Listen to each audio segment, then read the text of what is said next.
Hello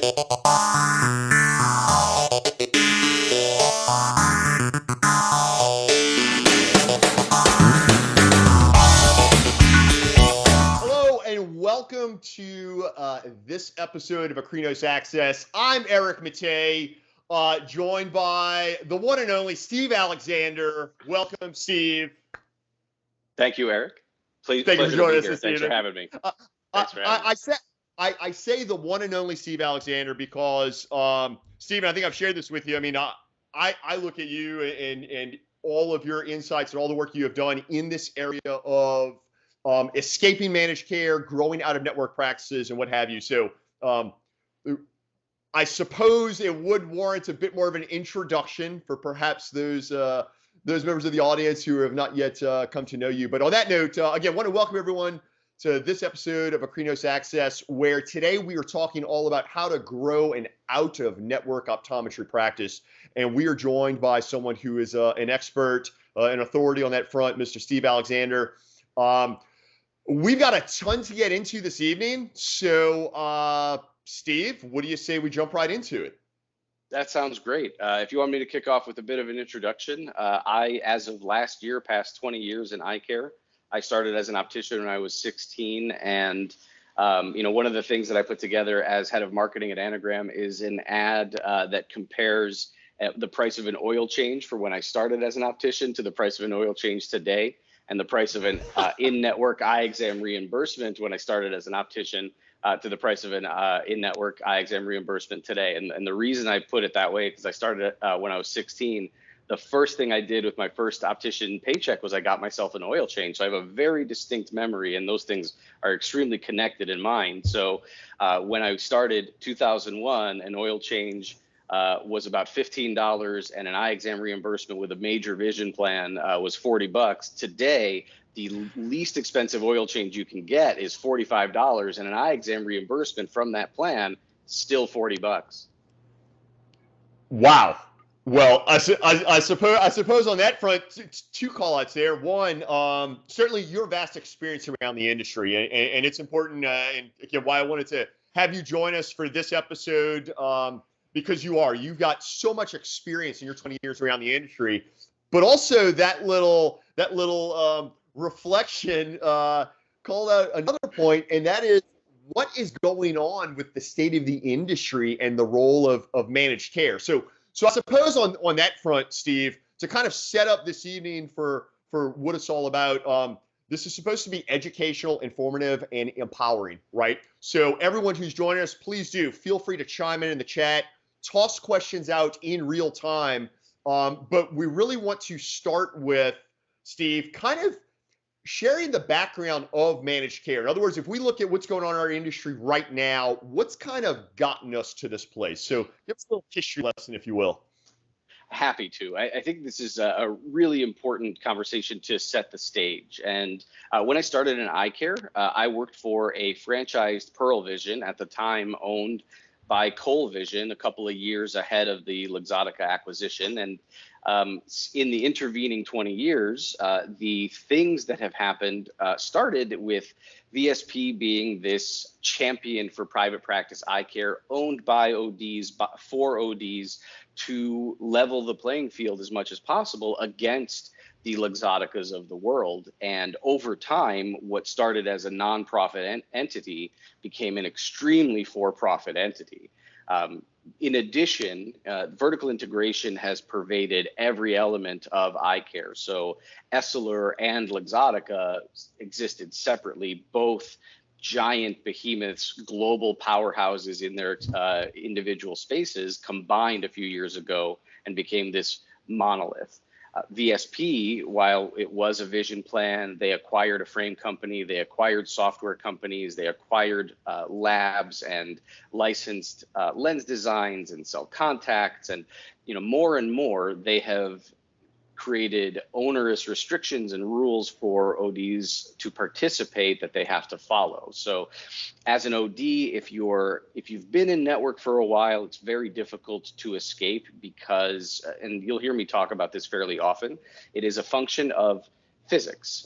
Inertia is incredibly difficult to overcome. So if you are not at all in motion, starting to get into motion, that beginning steps. It takes a little while to get going, and then it takes some time to build momentum. And once you build momentum, it actually becomes very difficult to change directions. So if you're a new practice, the direction you go down takes a while to get going. If you're an established practice that's been in network for 15, 20 years, undoing that, putting that toothpaste back in the tube, as it were, is also incredibly difficult. So I think the biggest obstacles to a practice finding its way is in what vision plans promise, in what they deliver, and the gaps between those two things. Sure. And I suppose let's take it back, also go back to the history lesson. It wasn't always this way, right? Certainly not. I mean, there was a time where the role of vision plans to a private practice was tremendous. It was certainly a win-win. So while it seems that these days perhaps that win-win is maybe thrown a little off kilter, from a patient standpoint, what has the patient experience been like with these changes in managed care? As far as like their out-of-pocket costs, and like, is it truly a big win and benefit for them? Please.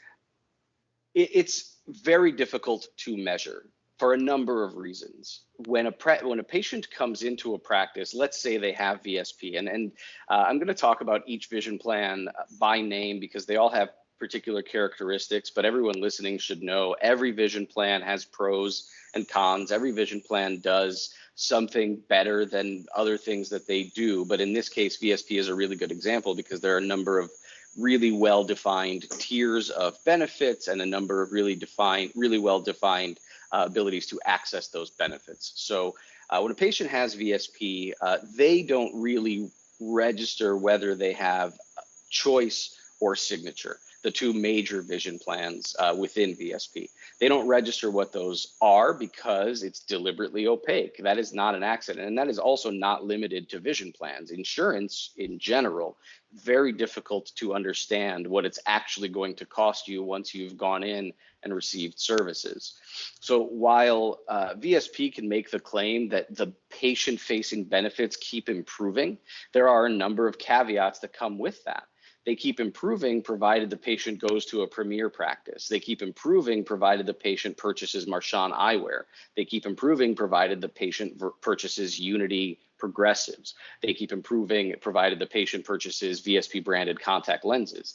Now, all of those things come with an additional burden or additional restriction to the practice that has to deliver those services. So in order to be a premier practice, there is a purchase minimum for Marchand or Altair or Allure frames or some combination of those things. Now, this is not meant to cast aspersions at those frames. They are absolutely great frames. Each one, they serve a purpose. I think the designs are fine. The quality overall is fine. The supplies are also often pretty good, but it actually is sort of irrelevant. It doesn't matter how good the frames are. What matters is more and more this particular vision plan is telling a practice how to operate. It's telling a practice which materials they can serve to their patients, and is also, and I think this is the most salient point, they are telling you what your profitability is allowed to be. They are setting a limit on how profitable your practice can be on the services side and on the material side. And unfortunately, something that I've tried to hammer home as often as I can, when you run a business where one of your primary drivers of new and existing patients new and existing customers tells you where you can buy your goods, what you can charge for your goods, where your profitability can exist, and creates an incentive structure such that their products are incentivized against all of the other products that you can carry, there's a name for that kind of business, and that's typically a franchise. Now, Sure. Maybe you don't want to call it a franchise, but I'll tell you what you can't call a business like that, and you can't call that business independent. Sure. Yeah.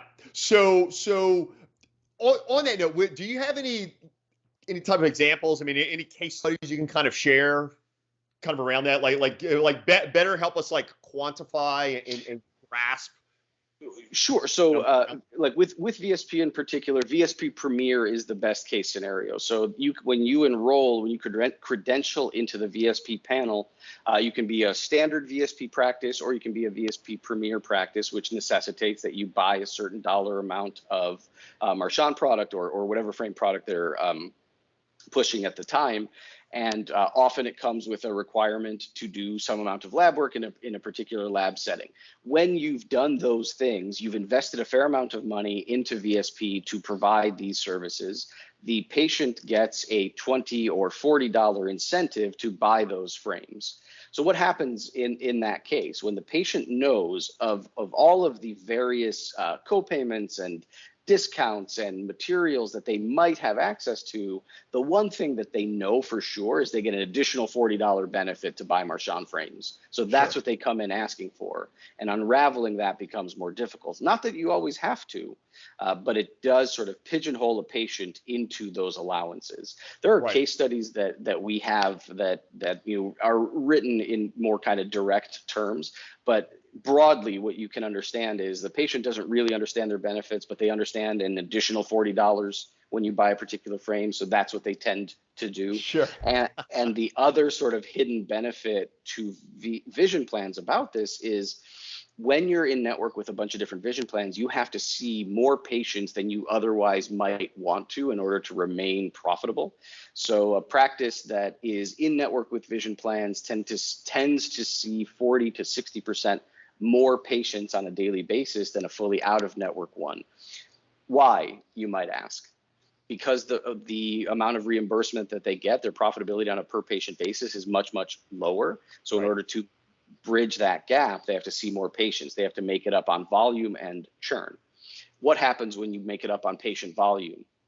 Your staff has less time with that patient, and actually, more importantly, your patient has less time with your staff. So the level of service that they get is much lower. And then the services that you offer, the materials that you offer, the ability to sell multiple pairs, the ability to prove your case that you should be their practice more than their vision plan should be their vision plan, falls out the window. Yeah. Yeah. And I think that then kind of sets the stage for what I don't know about all of the audience and our viewers out there are ready for, but I know I'm ready to like set the stage of, all right, Steve, so where do we go from here? But before that, we did have actually, we had a comment come through in the chat where someone actually mentioned in our office, mainly VSP, and like 95% of the patients truly only want and take what the plan has covered. So clearly, and this is just one case study. I know we interact with doctors across the country, as do you all, and we all follow industry news. And clearly there's what I would say is a big opportunity, right? Right. If we look at this from the standpoint of not so much these threats to the business and all of these things that are out of our control, but I think if we can come together and look at this as a tremendous opportunity to provide that next level of patient care, continue to expand the scope of care in dealing with quality, reputable, experienced vendors, materials, processes, the whole 9 yards, it can be remarkable for patients and the value brought there. And the more value we bring to patients, well, we know what that does for the practice as well. So on that note, Steve, why don't you start to give us the play-by-play of exactly if somebody's ready to roll their sleeves up and get to work on this stuff tomorrow. Walk us through the process of how we go from in-network to out-of-network. So there are any number of different ways to approach it, and every practice, depending on its life cycle, has a slightly different situation. So the approach for a practice that is, generates $2 million in revenue with, 1 or 2 docs on staff is quite a bit different than one that's generating $750,000 in revenue. Everything has to be customized. So there's not a one-size-fits-all solution here. And I would also note that practices that do a lot of the specialty contact lens work, that VSP is actually fairly generous as it relates to reimbursement about. Like, I would think really long and hard if you want to build a specialty contact lens practice, that keeping VSP as an in-network option is actually better for you than the alternatives in a lot of cases, but that's not always the case. So all of that taken into consideration, that there isn't a one-size-fits-all solution to this, I would look at a practice's vision plan distribution. So if I'm running a practice and I know that there's a vision plan that my staff sees once or twice a month, right? 1 or 2 patients a month has this vision plan. And every time they come in, it takes my staff a long time to sort of get back into the swing of it because they're not used to dealing with it every day. So they don't have ready access to the portal or are unfamiliar with the reimbursements or whatever the case is. If you're seeing 1 to 2 patients a month from any given vision plan, I don't care what it is, that amounts to fewer than 30 patients over the course of the year. The amount of time your staff spends trying to figure out how to explain the benefits to the patient, trying to figure out how to file those claims, perhaps filing them in error and having to correct it, sort of irrespective of how good the reimbursement is in that case, the vision plan is not doing what they said they would do, which is drive patients through your doors. So if you're seeing something in the order of, fewer than 50 patients a year from any given vision plan, get rid of it. It is not working for you.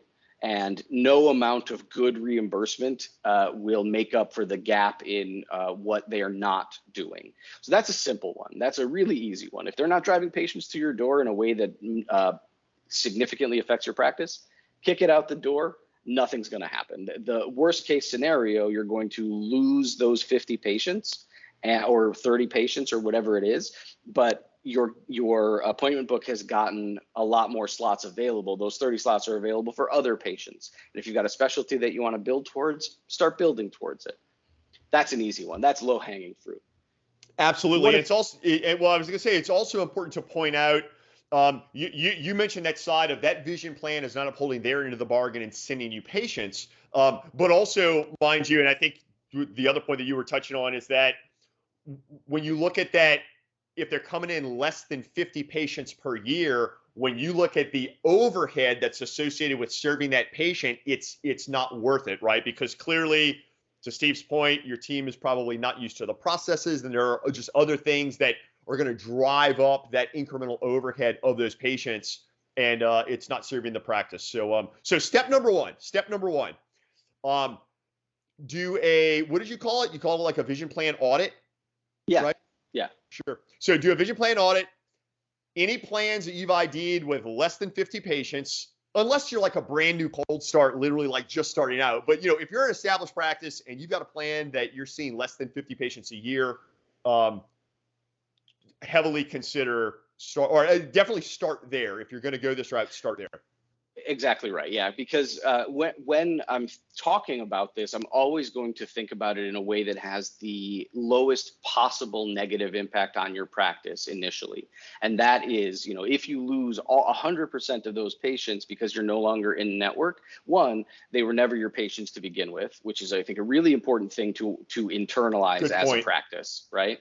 Yes. And two, from a process standpoint, it is difficult to do something you do once a week with any efficacy, right? It's just not going to happen. So if you lose all of those patients, net, you're still probably going to come out ahead because those slots will find a way to get filled, or, you've got that time to then work on your practice, which is a vital thing to do that most practices who are fully in network with vision plans, they're booked out 4, 6, 8 weeks sometimes. And when you're booked out 8 weeks in advance, you are working in your practice 100% of the time. You are never working on your practice. And that means you can't grow or change or improve. Yeah. Good stuff. Okay. So as far as, so we've got this simple method. I really like also what you mentioned of starting. So we're looking at both the dollars and cents of it, but we're also looking at, having the least negative implications within the practice, right? So starting with those plans that have the fewest patients coming in under those plans. So from here, then, I mean, what do? You don't just call people or go into your CRM recall and ID everyone what they plan and just send them a text saying you're no longer welcome here. Kind of help us understand how to navigate the developing the strategy, right? So you've done the analysis and you've identified the. So now, how do you put together the strategy of communication, et cetera? This is the most important part of this process is strategizing around how to communicate, because the truth is we don't want to take the plan anymore. The vision plan is what we don't like because of everything that we've talked about before. But those 50 patients, we absolutely want those patients in our doors. So the thought has to be around, okay, well, what do I do? How do I talk about this so that they understand that they are still incredibly welcome in the practice? And it all comes down to communication. It all comes down to the tone and tenor of what you say to them. So it is absolutely not a Dear John saying, later everybody figure it out. It is, we've elected as a practice to no longer accept this plan on an in-network basis. And here's why. Their processes are difficult. It actually increases our cost of operation, and the quality of work that we've received for them is not up to the standards that we think our patients deserve. Now, can you say that again so we can catch that? That was smooth. That was smooth. Can you tell it's a conversation I've had before? I love it. Right. Yes. So, okay. but in truth, it is positive. It is something that you're making a decision as a business owner and a practitioner to provide the level of care and the level of service that you think your patients deserve. I think one of the things that we always miss when talking about vision plans is, in most cases, so I ran through that example before, when you're told what to sell, how to sell it, what you're going to profit on, where to get your stuff. You no longer get to set your standard of care for those patients. That standard of care is set by another company whose interests are not, believe it or not, in patient care, but they're in the profitability of their own organization. So when you say we care about the care we provide and this vision plan isn't allowing us to do that, please come in and we want to show you what that care looks like. Because when you've come in to date, it's been under the auspices of this vision plan where we've been hamstrung. Yes. Man, I love that. I love every piece of that, right? Because that's something you come to notice. I mean, look, whether we're talking about developing a strategy about how to go out of network or developing a strategy around any change that someone wants to implement in their practice, having that stakeholder-centric strategy is so vitally important. And look, and the three stakeholders being obviously patients, your people, your team, and then obviously the bottom line to the practice. So on that note, okay, so you kind of shared this a little general vibe and tone and a bit of a script of how we can engage patients, but now how do we communicate that to the team, right? Because from an employee standpoint, from a team member standpoint, particularly someone who may have come to have a relationship with this patient if they've been coming for years and years, how do we get the team on board with this? I think if we follow this example through, it's a vision plan. We're dropping a vision plan that they see once or twice a month, that your team will be on board with you dropping it off the jump, right? Okay. Because they don't like dealing with it any more than the concept would suggest. But let's say for a second there's someone who's like, but what about John Smith, right? I love John Smith. He's never going to come back, right? That case can certainly come up.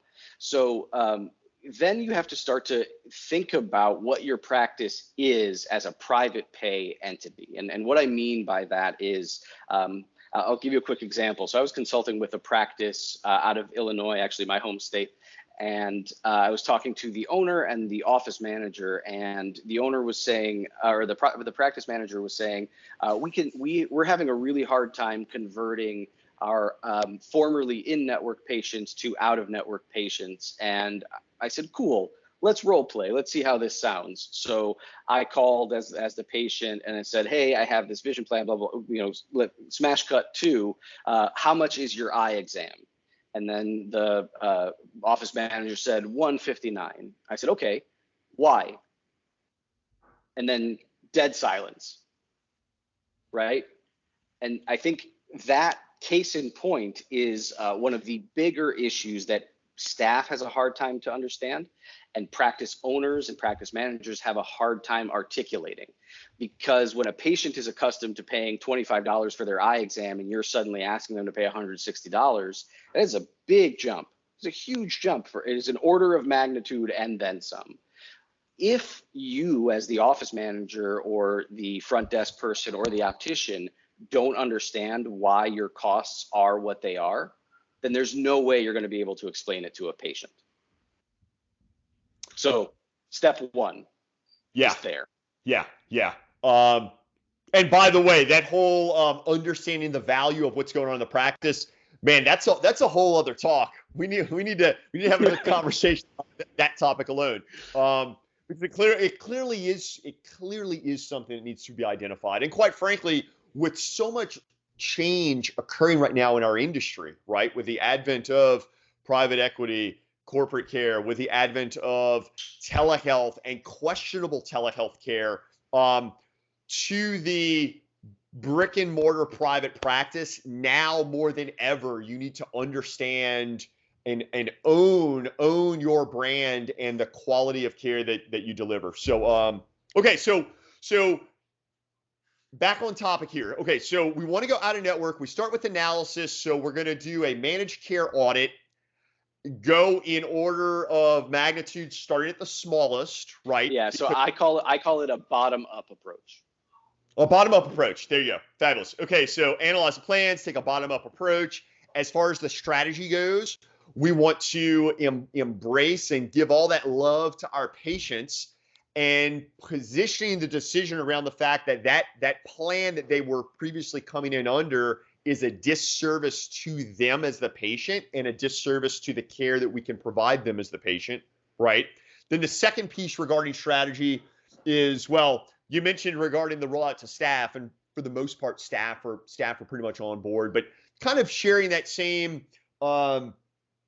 position if staff were to be heartbroken because they can no longer take care of Mr. Smith.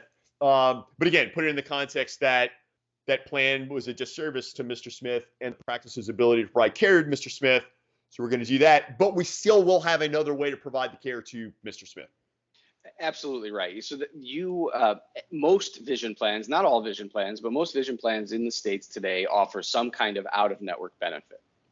Now, without diving into Anagram, that out-of-network benefit is typically outwardly 50 to 60% as much as the in-network benefit, meaning, so if a patient has an in-network frame allowance of $120, then they have an out-of-network frame allowance of $50 to $60 or something along those lines. If they have the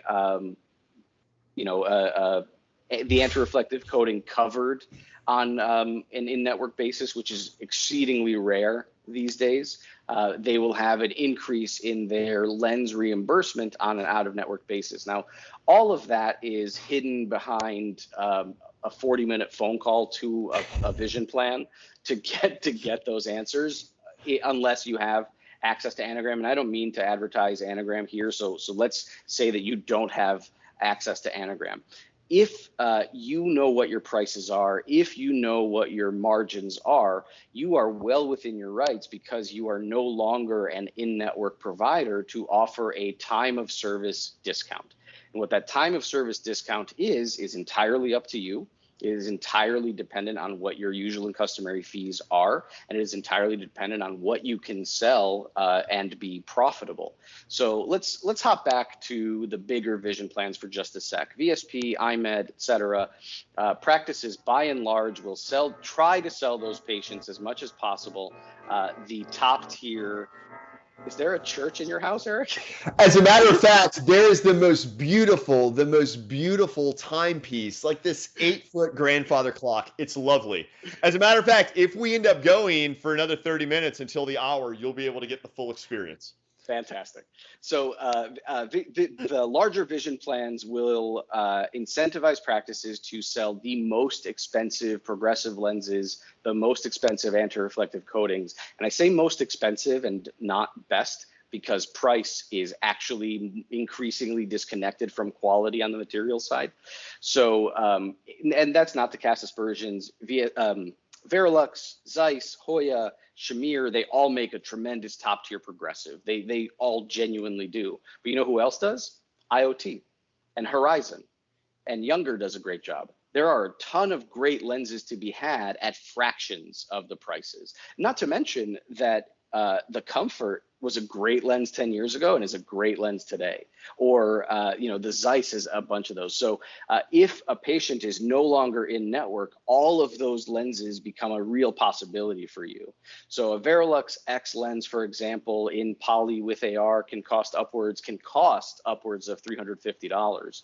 If you can get a poly IoT lens with a high quality AR for $200, and you lower your retail prices by $150, your profitability is exactly the same, dollar for dollar the same, but your patient is paying you less. And they get their out-of-network reimbursement. So net, when all is said and done, it's actually entirely possible that your patient on an out-of-network basis is spending less at your practice than they would on an in-network basis for an equivalent quality product.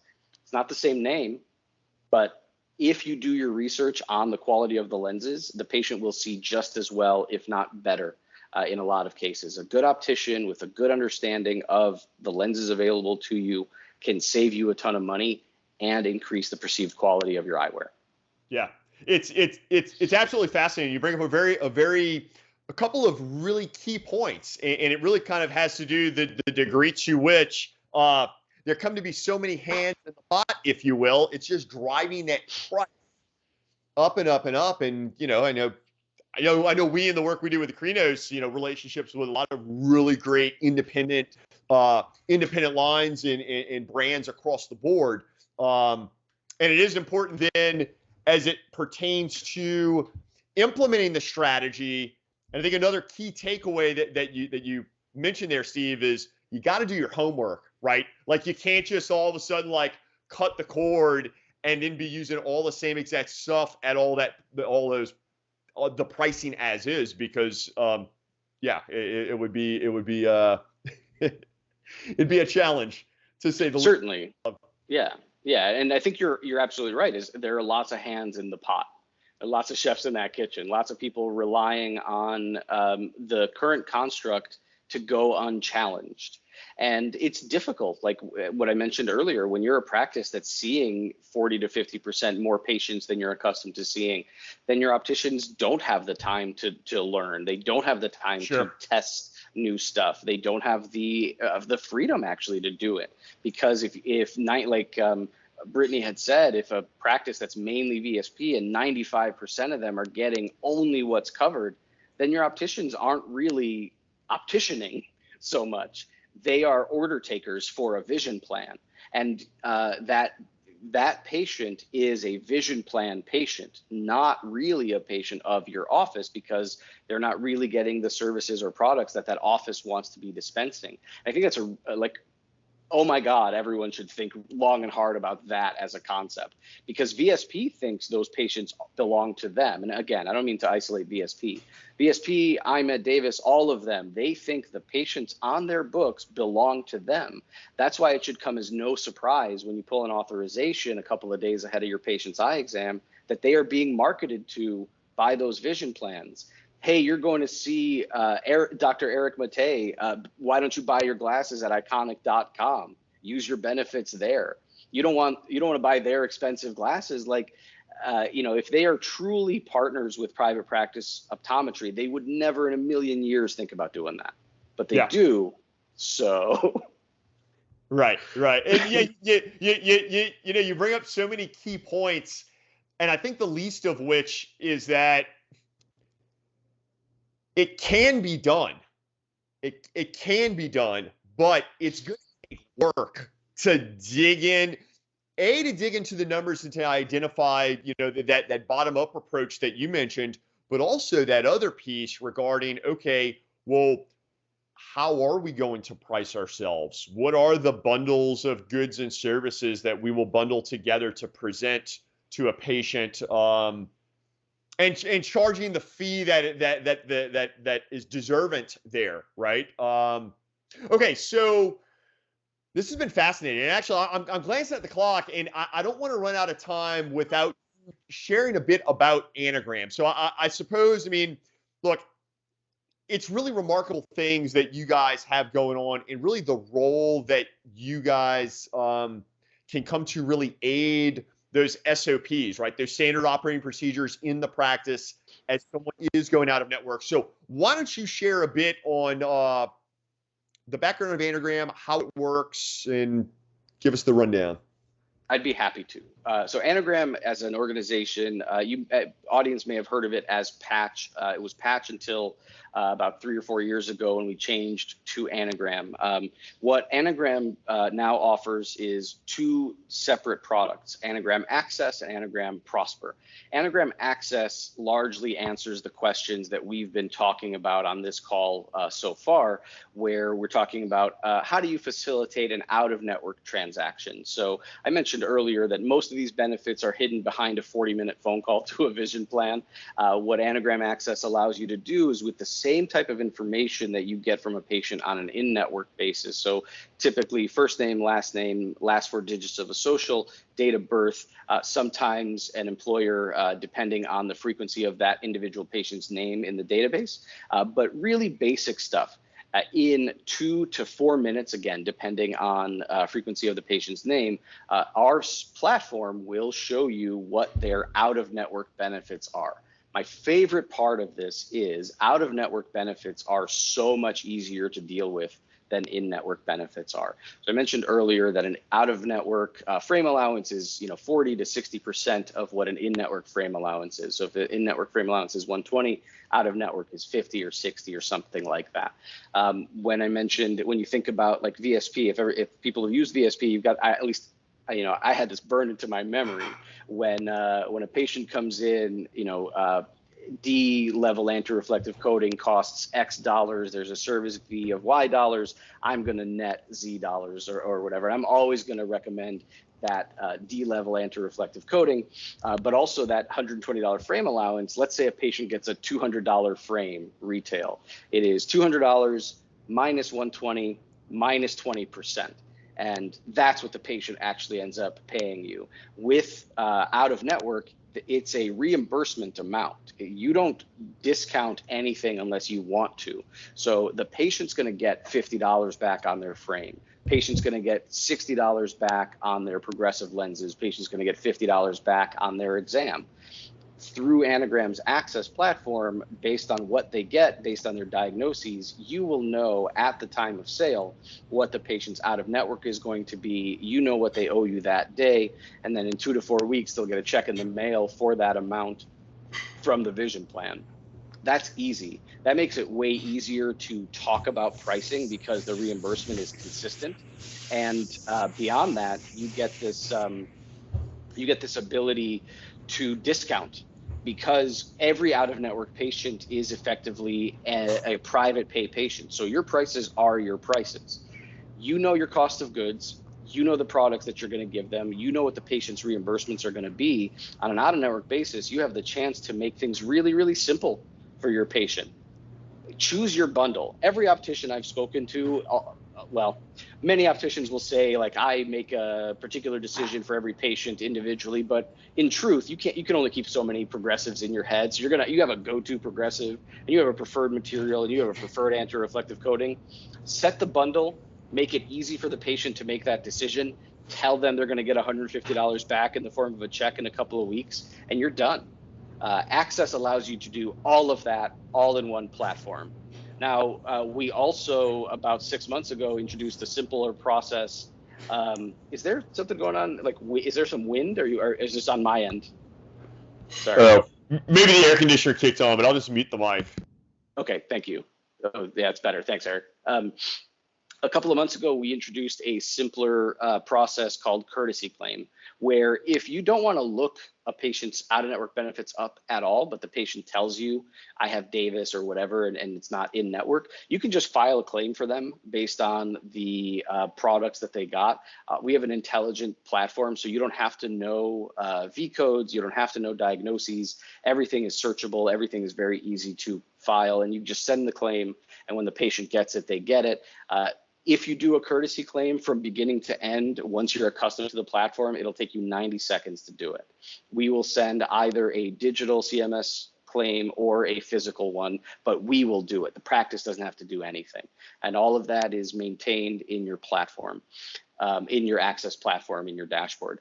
The second product that we offer is called Anagram Prosper, and that's something we launched this year.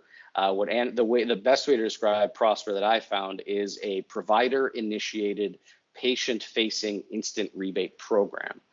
So in essence, when a patient comes in to buy independent eyewear from your practice, and we've got partnerships with Nikon, and you can get Shamir lenses, you can get IoT lenses, and you can get actually Essilor and Hoya and Zeiss lenses from our lab partners, and we've got frame partnerships with Kenmark and Go Eyewear and Gamer Advantage and a bunch of others in the works.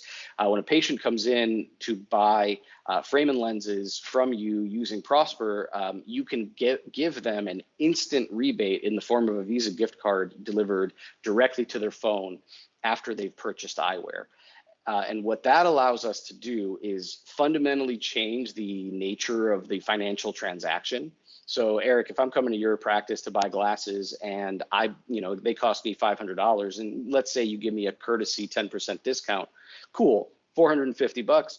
I give you $450, and the last financial interaction we had was I gave you $450. If instead I pay $500 for the glasses and then you give me a $50 Visa gift card after the transaction is over, the last element, the last financial transaction we had was you gave me $50. Now that's fundamentally different. Yes, that's so cool. That's awesome. Yeah. So that's where we're at. That's what Anagram's up to. That's absolutely fascinating stuff. Okay, so what is the process? I mean, it seems pretty cool. I mean, if someone's like, wow, yeah, this seems like a cool fit for me. I mean, from concepts to implementation, what type of timeline are we talking about? In terms of Access, if you sign up for Access today, you'll be onboarded within 2 weeks. And you'll be able to file out-of-network claims within 2 weeks. The platform is built to be as easy to use as possible. It is routine for me to hear something like, well, I got a new hire at the front desk. She can't schedule appointments yet, but she can file out-of-network claims because we make it that easy. That's part of the goal. So that part is simple. Prosper's also about a 2-week on-ramp period where we get you signed up with a lab partner, we get you signed up with some frame partners, then you can start ordering. Every time one of our practices signs up with a lab partner, they get at least $300 in statement credit at the lab so they can try it out. Our partner at Nikon, which we've had a really great time with them, what they say, and I think this is really telling about how confident they are about their product, they say don't use the free lenses for your staff, right? Because your staff, by and large, are normal, easygoing people, and they'll like the lens just fine. Find your hardest fit progressive patient and give them that Nikon lens. And I think that is an extremely telling thing to say about something. They are confident in it. And if you don't like it, they'll replace it with a lens that the patient is wearing. So I'm a big fan of that. We actually, a while ago, Eric, we set up a landing page for Akrinos. So I'm going to track it down here and throw a link into the chat. So anybody who's interested in it, interested in talking about Anagram, interested in learning about Access or Prosper, or just asking questions about it, I'll make sure everyone in the chat has a link, and maybe we can follow up with an email there. But all you have to do is fill out the form on there. It's very simple. Asks about your name, practice, etc., and then someone from our account management team will reach out to you. And Steve, I think it's important to also put this in context. And something you and I were talking about previously is it still comes down to process change management, implementing these new standard operating procedures, right? So 100%. The software, as easy as it is to use, will do nothing unless you give it something to do. Right. Yes, yes. And on that note, also, if we then put it in the context of in the broader scope of what the goal is to go out of network, again, thinking back to really great insights you shared regarding how to do that top-down analysis as far as evaluating which managed care plans to consider leaving, and then developing the strategy, really considering the reason for it, and it's because it is not serving the interest of the patient and not serving the interest of the practice in the ability to serve the patient. As such, eliminating it to better care for the patient. And then when you put it all together with the implementation, also you mentioned, really doing the homework and realizing that there's a lot of remarkable options out there of really remarkable technology, high quality, high performance stuff that without all of the middlemen and all the hands in the pot, these products and materials can be, say, priced remarkably well. Absolutely. Yeah, there's a ton of hidden cost to vision plans, which we've really not gotten a chance to get into. And I want to be respectful of everybody's time. But one of the things that is difficult for a practice to understand is that when a lab is in network with a vision plan, they're subject to a lot of the same stuff that your practice is. They're Absolutely. subject to slimmer margins. They're subject to having particular equipment or particular software, and then they end up taking on more work than they probably could, and often, I can't say that for every, but sometimes they take on more work than they should. Sometimes the quality of their work suffers. I mean, anyone who's opened a box from a lab knows, maybe 30% of the eyewear you get is actually 4-point inspected. So there's a lot of hidden costs to vision plans that you can't really measure, but intrinsically understand, and it's also worth thinking about. Fascinating stuff, Steve. Really remarkable.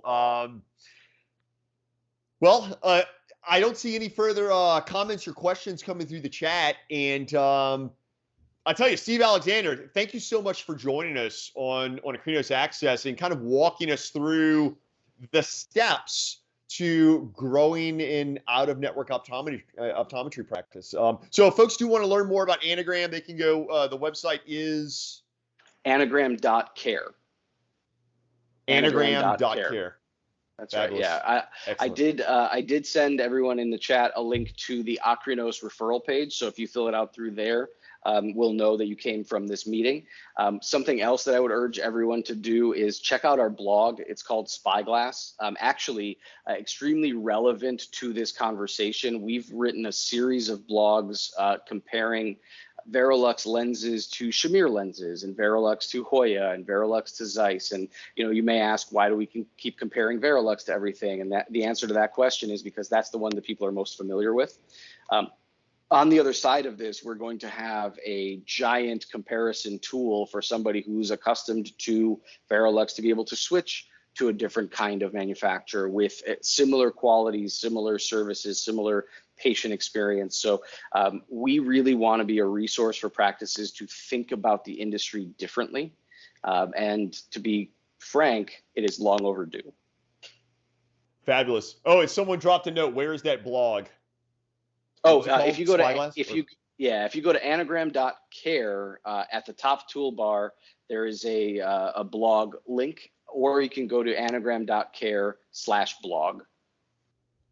But subscribe to it. We send a monthly newsletter. We actually source articles from all over the industry. You'll see articles from Dave Friedfeld about burnout. You'll see articles about the Great Resignation from the team at Simplify.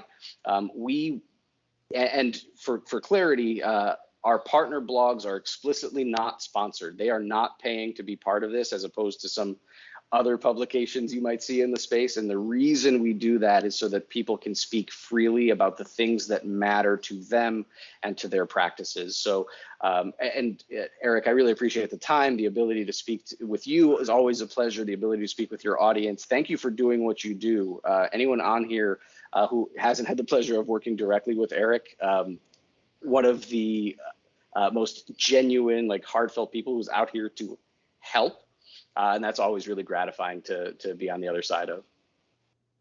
Thanks, man. Thank you for the kind words. And likewise, Steve. Likewise. Well, y'all, thank you for tuning in to this episode of Akrinos Access as Steve Alexander showed us how to grow an out-of-network optometry practice.